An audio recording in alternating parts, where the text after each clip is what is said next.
તેઓ ચૂંટણી લડ્યા અને ચૂંટણી જીત્યા પણ ખરા। સહકારી ક્ષેત્રનું ખૂબ મોટું એક એલિમેન્ટ ગણવામાં આવે છે ગોંડલ નાગરિક સહકારી બેંક। એ ગોંડલ નાગરિક સહકારી બેંકની ચૂંટણી જેલમાં રહીને તેઓ જીત્યા હતા। પૂર્વ ધારાસભ્ય જયરાજસિંહ જાડેજા અને વર્તમાન ધારાસભ્ય ગીતાબા જાડેજાના તેઓ પુત્ર છે અને સ્વાભાવિક રીતે ગુજરાતમાં એવું કહેવાય છે કે રાજકારણનો કોઈ રસ્તો જતો હોય તો એ સહકાર ક્ષેત્રમાં થઈ અને મેઇન સ્ટ્રીમ રાજકારણમાં જાય છે અને માટે જ ગણેશને લોન્ચ કરવા માટે આ ચૂંટણી માતા પિતા દ્વારા લડાવવામાં આવી હતી। તેમને જીતાડવામાં આવ્યા અથવા તો તેઓ જીત્યા છે અને ત્યારબાદ હવે બેંકના વાઇસ ચેરમેન પણ બન્યા છે। એમડી તરીકે પ્રફુલ્લ ટોડિયાની વરણી પણ કરવામાં આવી છે।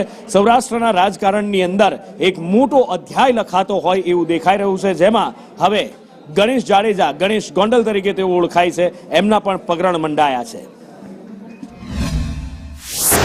આજે અમારા મોવડી મંડળે ફરી એક વખત મારી પર વિશ્વાસ મૂકી અને મને ચેરમેન બનાવ્યો છે અને એ ચેરમેન પદમાં સતત જાગૃતતા અને બેંકના હિતમાં તમામ કાર્ય કરશું।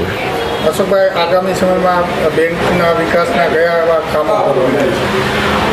આગામી સમયમાં બેંકને લગતી નાની મોટી કોઈ પણ જરૂરિયાત હશે તે પૂરી કરશું।